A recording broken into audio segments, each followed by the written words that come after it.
Sophie Cunningham speaks out on Caitlin Clark's hand in Aces' 25-year WNBA milestone. If the WNBA has seen a surge in recent years, much of it can be traced to Caitlin Clark's arrival. This season, her presence alone, even on the sidelines, has helped the Indiana Fever lead the league in total attendance, drawing nearly 700,000 fans across home and away games. Last year, in Clark's debut season, the Fever's home attendance of 340,715 set a single-season record, surpassing New York's 2001 mark of 250,565 in 16 games. Clark's influence, however, isn't limited to Indiana.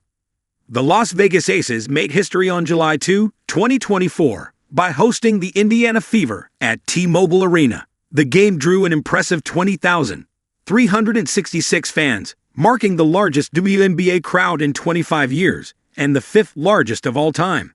Yet when the Aces and Fever met again this past season, veteran Sophie Cunningham noticed something different in Las Vegas that surprised her, given the big numbers of the past. On her Show Me Something podcast, Sophie Cunningham offered a surprising take on that historic night. "I will say I thought that place normally it's like packed and sold out and loud, and like it really wasn't.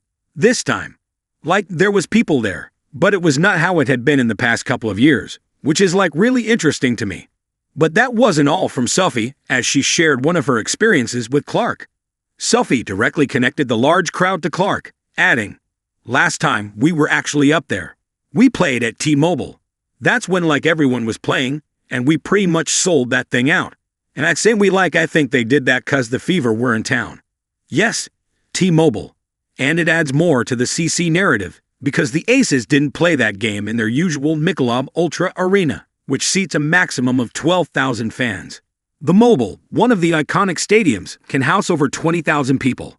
Caitlin Clark has been a driving force behind the WNBA's surge in attendance, helping the league draw 2,353,735 fans last season, its highest total in 22 years, and a 48% increase over last year.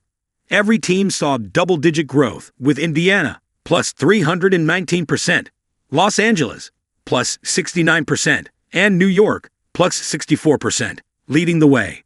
Clark's impact goes far beyond the Fever, raising the league's profile, bringing in new fans, and proving she is a true game-changer for women's basketball.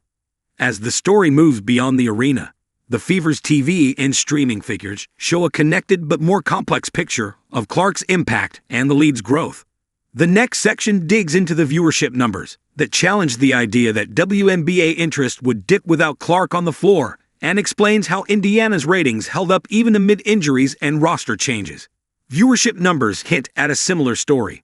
The narrative that the WNBA would suffer without Caitlin Clark holds, but it has survived to some extent. Fever broadcasts kept strong ratings into the playoffs.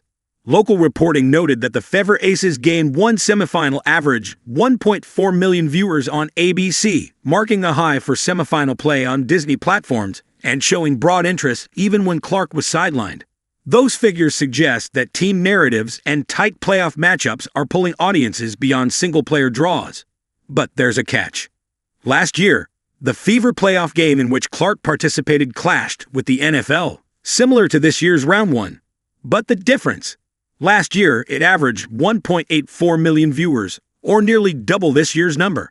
The Fever's 2025 playoff opener drew 951,000 viewers on ABC. Game 2 against Atlanta averaged 1.5 million on ESPN, and Game 3 peaked near 1.8 million at times, despite some fluctuations. The TV numbers show the Fever can sustain attention, and that the league's non-Clark floor is higher than many expected. But what Clark brings to the table is totally different.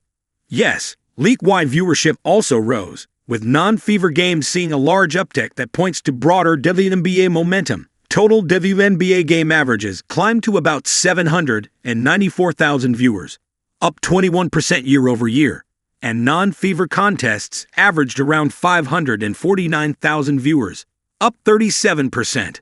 The data indicate that while Clark remains a major draw, expanding storylines, better scheduling, and new teams are boosting baseline interest and giving the league a stronger footing as it grows.